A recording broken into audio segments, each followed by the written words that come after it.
As ordenanças de Paulo, ele começa aqui no versículo 18, irmãos,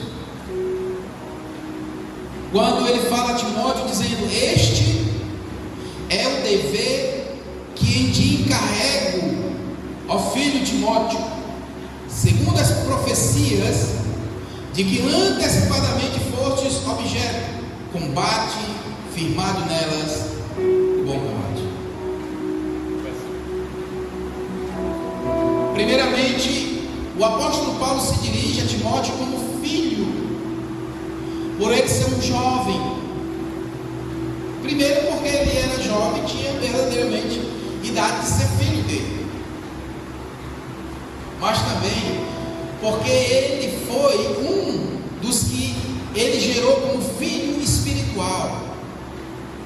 Timóteo era filho espiritual de Paulo. Ele era um discípulo, onde ele se converte através da sua pregação, e ele é ensinado, ele é discipulado, e toda a sua trajetória cristã tem a ver com a vida do apóstolo Paulo, irmãos. Então ele considerava ele como um filho. E agora ele tem uma responsabilidade. Timóteo, ele é designado para tomar conta de uma igreja na cidade de Éfeso. E esse jovem, ele está na caminhada, ele precisa conduzir uma igreja. E ali, irmãos, nós já vimos algumas lições e algumas mensagens sobre a história, sobre a fundação, sobre o começo da igreja em Éfeso, como a história, como o trabalho ali foi penoso, foi duro, por conta de muitas coisas que aconteceram ali. Não falar não apenas da idolatria que era constante, a prostituição que se prolongava ali, que se alastrava, mas outra coisa, irmãos, os ensinos, as doutrinas. Era e é ainda, né, a Grécia, o berço da filosofia moderna. Os grandes pensadores, os grandes filósofos, os grandes homens da ciência da época. Paulo está ordenando que ele entre em combate, meu Deus. Usa uma linguagem militar: entrar em combate. Combate o bom combate. Lute. E essa advertência, essa ordenância cabe para nós também como igreja, irmãos. Hoje, mais do que nunca. Hoje, como nos dias de Timóteo, a igreja precisa combater, ir em frente, lutar pela fé que você tem, meu irmão.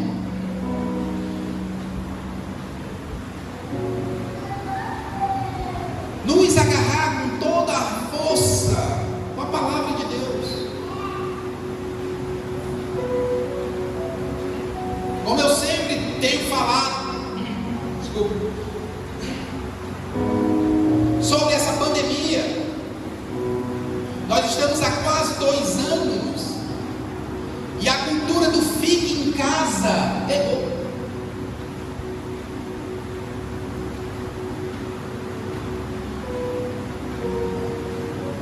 Em casa, irmãos, é muito bom. É muito bom assistir um culto pela internet. Você fica na comodidade da sua casa. Mais do que isso, eu tenho opções. Eu não preciso ouvir aquele tagarela que está falando ali. Não, eu vou escolher quem vai falar para mim. É só mudar o canal. É uma opção. Então a igreja física, ela tem a tendência de desaparecer. Não, irmãos, não tem. A igreja física, o lugar da comunhão, o lugar de se adorar ao Senhor, do aperto de mão, do abraço, ela tende a prosperar e a crescer cada vez mais. Amém, irmãos? E se pensarmos assim, a nossa fé está sendo minada, porque muitas vezes aquela palavra que está sendo anunciada não é palavra de Deus, é palavra de homem. Combater o bom combate, o combate da fé,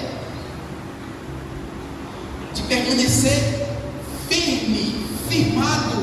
Lembra de Atos 2,42?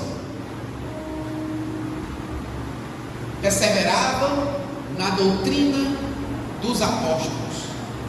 A igreja perseverava, era uma igreja que estava firme. Por isso a igreja cresceu, por isso que houve uma grande explosão. A igreja, ela derrubou fronteiras, alargou as suas tendas, porque a igreja estava fundamentada na palavra do Senhor. Amém? Perseverava na doutrina dos apóstolos, na palavra de Deus. Nós, como igreja, precisamos sim combater o bom combate. Efésios capítulo 6. A palavra fala de uma guerra que existe ali, um combate constante, batalha espiritual, onde já falamos aqui tantas vezes. A igreja muitas vezes não se dá conta do tamanho dessa batalha, do tamanho dessa guerra que está aí. Nós, como igreja, precisamos estar preparados. Combate o bom combate da fé. Amém, meus irmãos? 2 Timóteo capítulo 4, versículo 1 e 2, que Paulo diz a Timóteo: conjuro-te perante Deus e Cristo Jesus, que há de julgar vivos e mortos pela sua manifestação e pelo seu reino.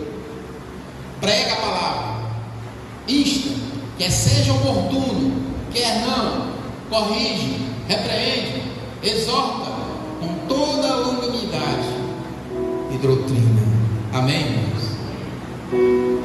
Conjure-te perante Deus e Cristo Jesus, que há de julgar vivos e mortos pela sua manifestação, pelo seu reino. Prega a palavra, combate, vai em frente, não recue. Amém? E essa palavra não se refere apenas a pastores, missionários. Essa palavra é dirigida à igreja, irmãos, a cada um de nós. Porque cada um de nós somos chamados a sermos pregadores, anunciadores da palavra de Deus, da doutrina, da sã doutrina. Você crê nisso? Amém, irmãos? Porque quando nós lemos no Evangelho, em Mateus capítulo 28, versículo 20, quando nós lemos em Marcos capítulo 16, versículo 15, que Jesus fala do ide. Ele disse: ide e pregai o Evangelho. Ele não se dirige a um grupo, ele não se dirige a uma pessoa, ele não se dirige a quem tem um determinado dom. Ele não diz os pastores, ou os missionários, ou os discípulos, ou os profetas. Não, irmãos, a palavra ali ele está falando ide. Ele olha para aqueles que estão ali, ele olha para os que estão, que ele já foi chamado e escolhido, e ele fala: ide e pregai. Amém? Portanto, a palavra que é anunciada, Paulo anuncia a Timóteo, quando ele diz: prega a palavra. Que tenha a oportunidade, que não tenha, prega a palavra, corrige. E essa deve ser a vida do cristão: combater o bom combate da fé.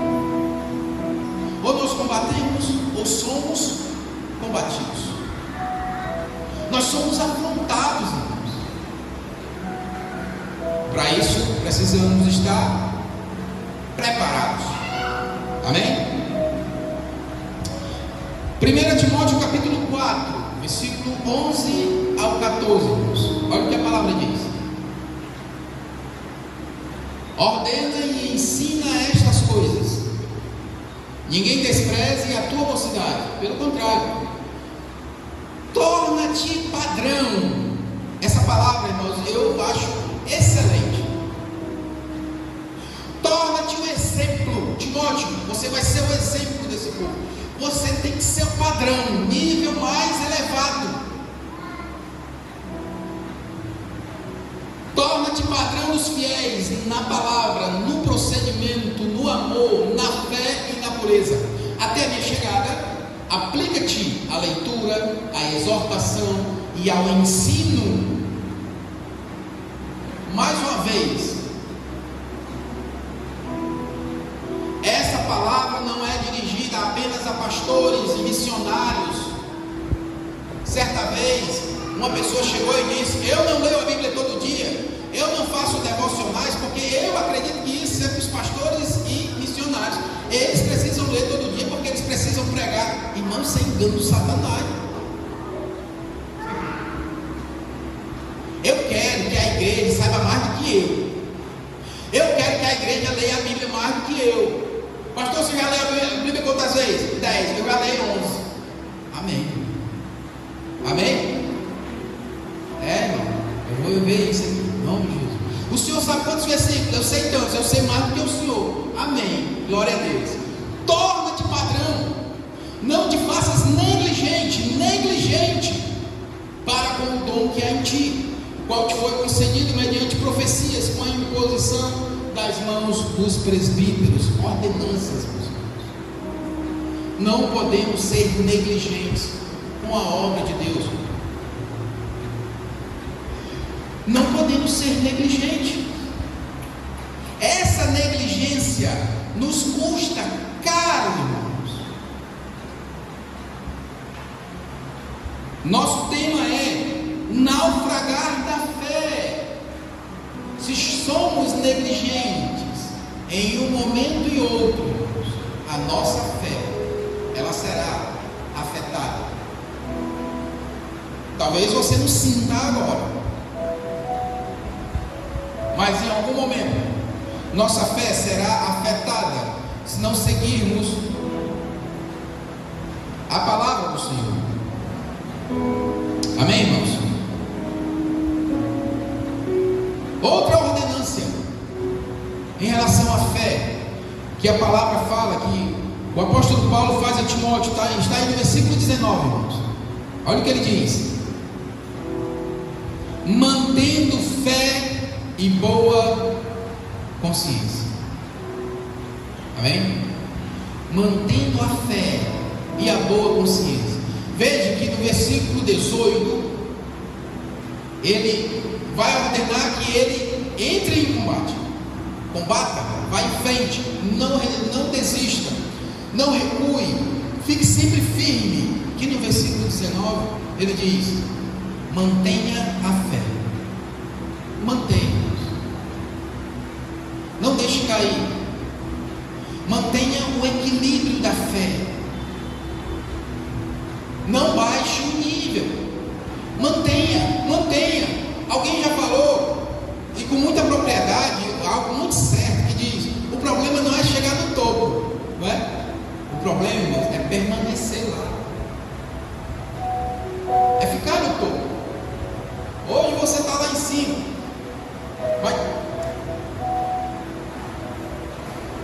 A maior dificuldade, irmãos, é nos mantermos lá. Porque muitas vezes, quando nós chegamos lá, negligenciamos. Obrigado, irmão. Deixa eu ver. Não vai dar certo essa coisa.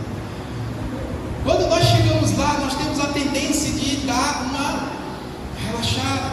Já cheguei, já alcancei, já estou lá.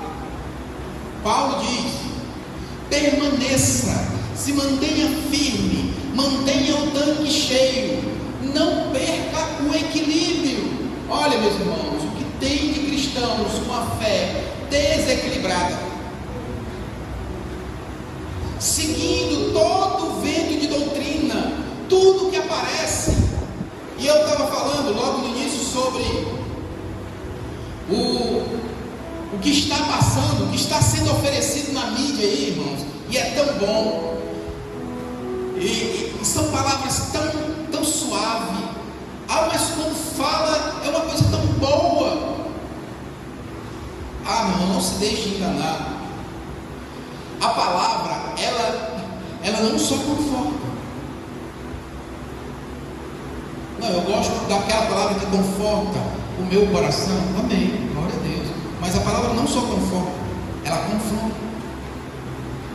Se a palavra na qual eu estou acostumado a ouvir, se a palavra que eu gosto, que aquela pessoa está pregando, é tão boa, sempre boa, mas não traz confronto, não é palavra de Deus. Nós vamos encontrar Jesus falando com os seus discípulos, conversando com eles. Mas certa vez, irmãos, Jesus estava andando, Pedro estava perto dele, e ele estava falando, dizendo: olha, eu quero que vocês fiquem atentos. Nós estamos indo para Jerusalém. Lá o Filho do Homem, ele será entregue às autoridades, ele será chicoteado, ele será preso. Pedro, ouvindo aquilo, começou: Senhor, que misericórdia de ti, isso não vai acontecer não. O que foi que Jesus disse, lembra? Atrás de mim, Satanás. Palavra de confronto.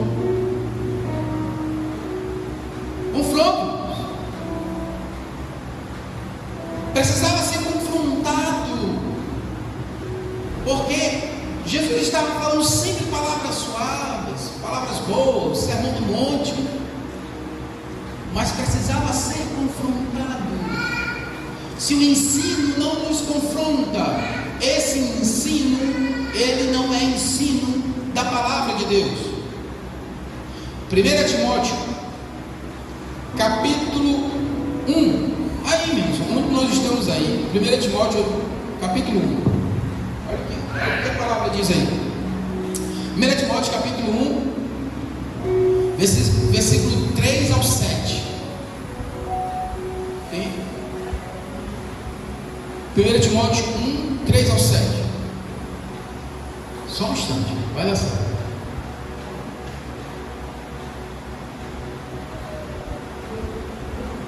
Quando eu estava de viagem rumo à Macedônia, te roguei permanecesse ainda em Éfeso, para admoestares a certas pessoas, a fim de que não ensinem outra doutrina,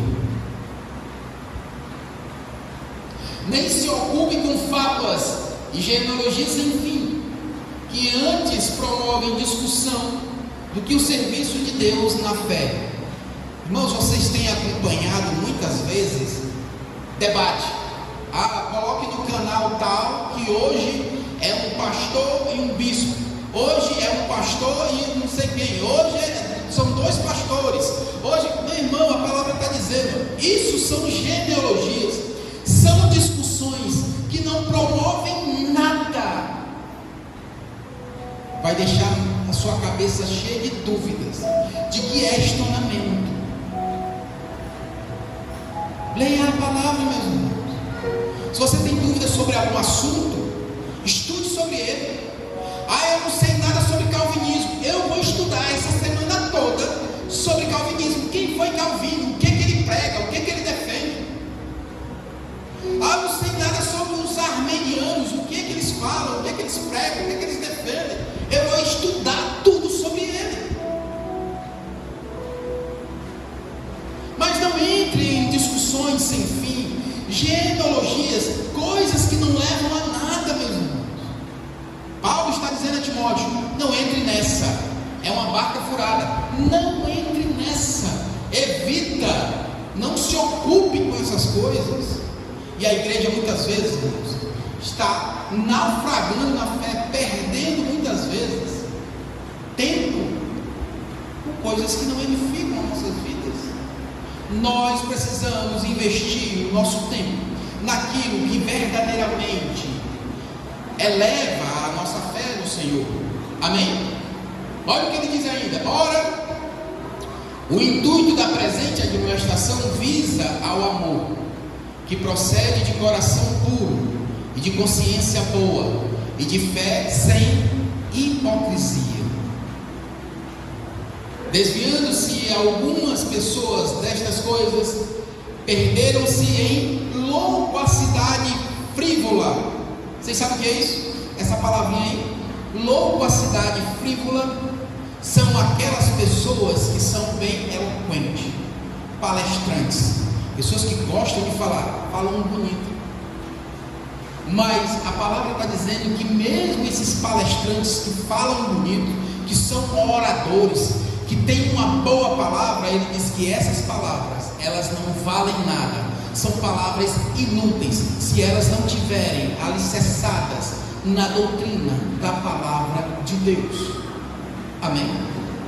O camarada pode ter estudado nas melhores universidades, ter feito o melhor seminário, se o discurso dele não inclui, irmãos, a doutrina da palavra de Deus, a palavra diz que são loquacidade frívola, pretendendo passar por mestres da lei, não compreendendo todavia nem o que dizem, nem os assuntos sobre os quais fazem ousadas asseverações. Irmãos, quem está falando isso é um grande teólogo, um homem experimentado. Paulo estudou muito nos melhores colégios da época, nas maiores universidades. O homem era um poliglota, falava vários idiomas, dominava tudo.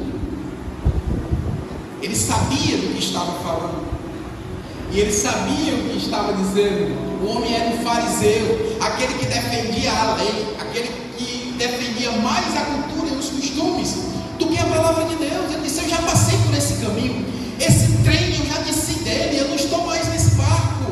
Eu sei e eu falo com propriedade, porque eu já entrei em várias dessas discussões.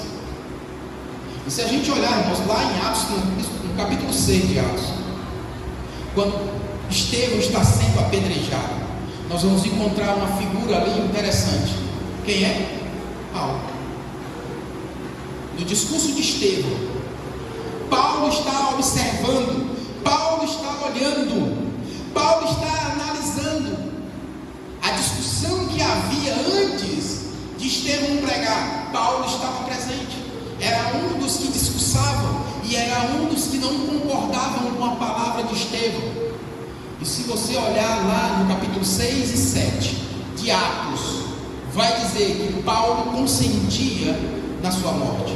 Paulo estava presente, era um dos que participavam dessas discussões que não levavam a nada. E muitas vezes, irmãos, eu fico triste que muitos crentes às vezes ficam até tarde da noite esperando os debates, esperando, porque o pastor fulano estava.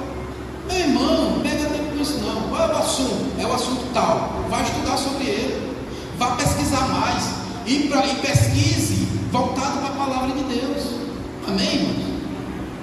Glória a Deus por isso.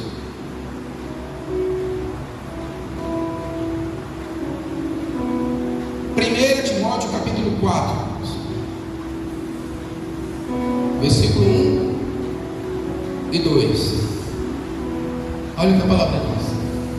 Ora, o Espírito afirma expressamente que nos últimos tempos alguns apostatarão da fé, por obedecerem a espíritos enganadores e a ensino de demônios, pela hipocrisia dos que falam mentiras e que têm cauterizada a própria consciência. O Espírito afirma, o Espírito diz que nos últimos tempos. Agora pare um pouco para pensar. Se você pegar a data que essa carta foi escrita a Timóteo, aproximadamente no ano 60 depois de Cristo, ou seja, 60 anos depois que Cristo esteve aqui, da era que é chamada a era primeira, né? a era 1 para cá, então 2021 nós estamos hoje. 2021, quanto tempo? Quanto tempo isso faz, irmãos? Paulo já falava dos fins dos tempos. Paulo já falava de algo avançado para a sua época, muito avançado. Ele diz: Ora, o Espírito afirma expressamente que nos últimos tempos muitos iriam apostatar da fé. Apostatar da fé é abandonar totalmente a fé que você tem. Antes você pregava que Cristo era o Senhor, que Cristo era o Messias. Hoje você não diz mais. Não, Cristo não é o Messias. Profeta, um anjo. E Deus é uma divindade. Deus, nós podemos ver Ele na força da natureza, sei lá, é uma energia. Essa pessoa se deixou levar pelo engano, simplesmente porque abandonou a sã doutrina. E muitos, infelizmente, irmãos, estão caindo nesse naufrágio da fé, estão afundando, indo para longe. Por isso, a advertência, irmãos, do versículo 19: mantendo fé e boa consciência. O que é uma boa consciência, irmão? Não é estar em paz. Eu estou em paz com Deus, estou em paz com a minha consciência, estou em paz. Não, a palavra diz que boa consciência é a capacidade de saber o que faz e perceber o que se passa consigo mesmo e a sua volta. É estar atenado, em outras palavras, é estar atenado, conectado. Vocês lembram? Atos capítulo 17, quando Paulo ele vai pregar na cidade de Bereia, e ele diz que os bereanos eram mais nobres do que os de Tessalônica, porque eles iam verificar nas escrituras se Paulo estava verdadeiramente falando a verdade. E nós muitas vezes não fazemos isso. Nós queremos apenas nos deleitar. Não procuramos saber a vida, não procuramos saber a procedência, não procuramos saber de onde veio. Apenas a palavra que está sendo anunciada eu achei bonita, e começo a seguir, e começo a ver, até o camarada afundar, e ele afundar. E nós precisamos manter a fé e a boa consciência. Amém? E mais uma advertência aqui, irmão, no versículo 20. Além de falar manter a fé e a boa consciência, ele diz, ainda no versículo 19, ele diz: porquanto alguns, tendo rejeitado a boa consciência, vieram a naufragar na fé, e dentre esses se encontram Emineu e Alexandre, os quais entreguei a Satanás para que serem castigados, a fim de não mais blasfemar. Irmãos, eu não sei quantos aqui já presenciaram, já viram o naufrágio de perto. Quem já viu? Não, né? Só pela TV, né? E o mais célebre que nós conhecemos é o Titanic, né? E só falam do Titanic. Você colocar lá naufrágios, vai aparecer muitos. Aqui mesmo em Fortaleza, nós tivemos 7 naufrágios. Aqui na costa do Mucuripe, 7 naufrágios. E os navios tomaram. Alguns dá para ver de longe, alguns quando a praia está seca, dá para ver lá na praia. Alguns navios que naufragaram. O naufrágio, irmãos, é uma coisa terrível, horrível de se ver. Principalmente se tiver tripulação. Se for um navio cargueiro, a perda é muito pouco. Salvando a tripulação, né? O resto é resto. Mas se for um navio passageiro, meus irmãos, como o Titanic, como não sei o nome dele agora, muitos outros que naufragaram, o estrago é grande, irmãos, o estrago é horrível. Paulo está falando de algo com muita propriedade. Lá em 2 Coríntios, no capítulo 12, se você olhar lá, ele vai dizer que ele sofreu 3 naufrágios. 3. Um navio do qual ele era passageiro. no capítulo 28, lá no final de Atos, a viagem de Paulo para Roma, o navio que ele estava, irmãos, tinha 242 passageiros. Vocês conhecem a história? O navio naufragou, acabou-se, bateu nas pedras e acabou o navio. Vocês imaginam a cena? Esse homem que enfrentou 3 naufrágios, ele faz uma ligação da fé cristã, o declínio da fé cristã como um naufrágio. Ele diz: alguns, não seguindo os conselhos, vieram a naufragar na fé. E se nós olharmos, irmãos, ainda voltando aqui um pouco no capítulo 28 de Atos, quando o navio estava para partir, Paulo chama o comandante do navio e ele diz: não é bom que esse navio faça essa viagem para Roma. E o comandante do navio, né, olhou para Paulo, um prisioneiro: o que esse camarada sabe de embarcação? O que é que ele sabe de navegação? Quais os conhecimentos náuticos que esse homem tem? Ora, um homem que a vida dele foi navegar, de um lado para o outro, de um lado para o outro.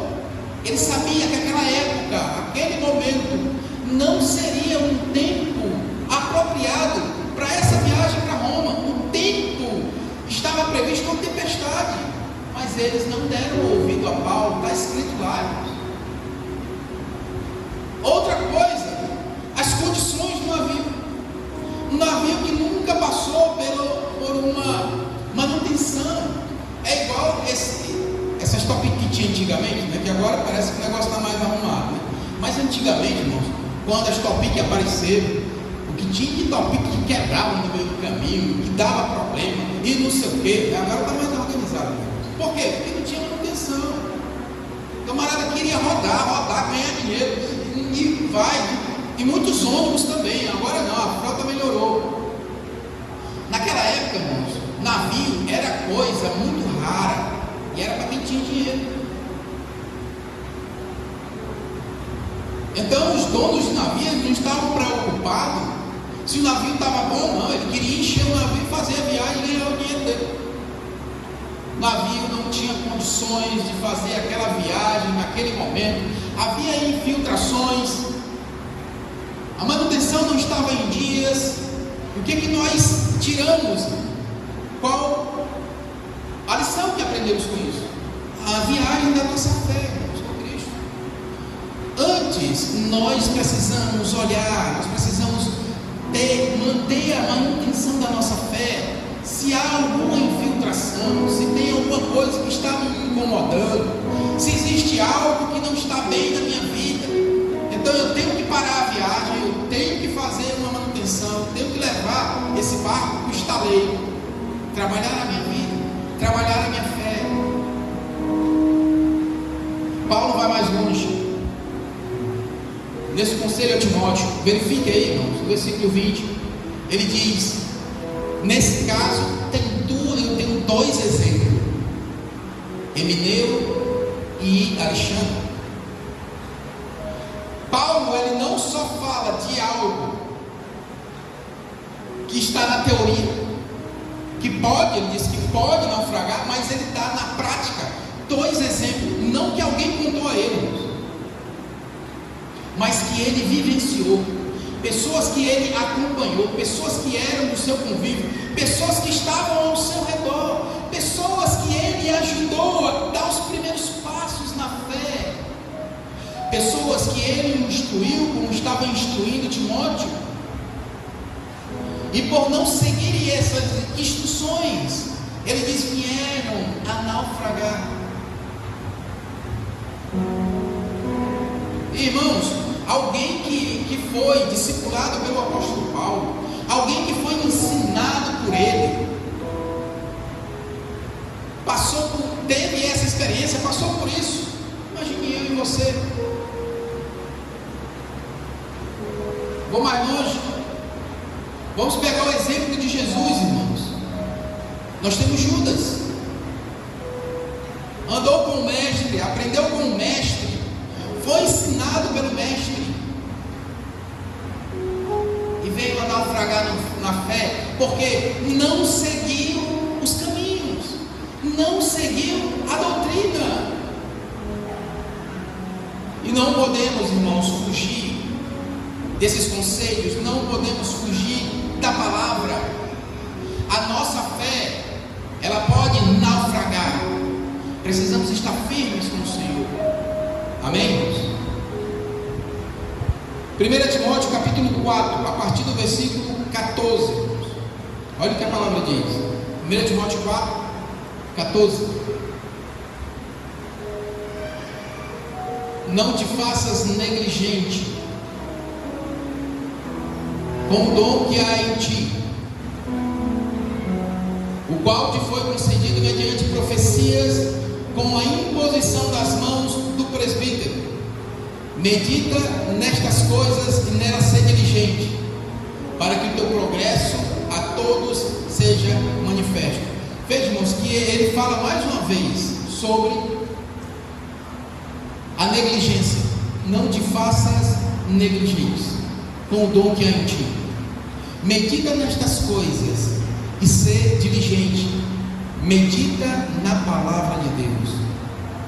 Faça o seu melhor. Seja diligente. Seja atencioso.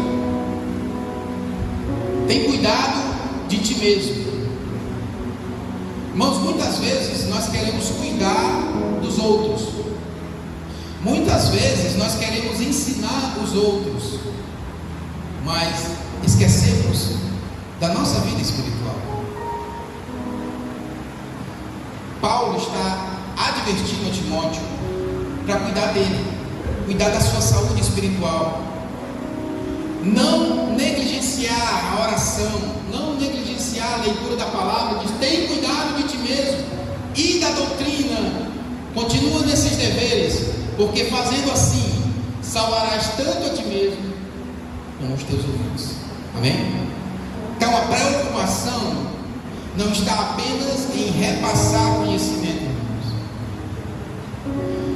Por isso o apóstolo Paulo diz: esmurro o meu corpo e o reduzo à escravidão, para que eu, tendo pregado a outros, não venha eu mesmo ser desqualificado.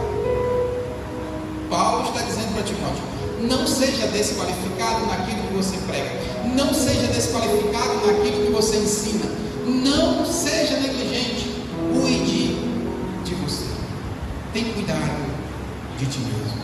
Amém, irmãos? E essa é uma advertência para nós como igreja: o cuidado, sempre cuidado em nossa fé. Amém? E eu quero terminar aqui, irmãos, 2 Timóteo capítulo 4, e aqui eu encerro. 2 Timóteo 4, do 6 ao 8, a palavra diz assim: quanto a mim, obrigado, meu irmão, Deus te abençoe. Quanto a mim, estou sendo já oferecido por libação, e o tempo da minha partida é chegado. Combati o bom combate, completei a carreira, guardei a fé. Amém? Já agora a coroa da justiça me está guardada, a qual o Senhor, reto juiz, me dará naquele dia, não somente a mim, mas a todos quantos amam a sua vida. Amém? Que possamos, irmãos, combater o bom combate, completar a carreira e guardar a fé. Amém? Vamos ouvir o louvor.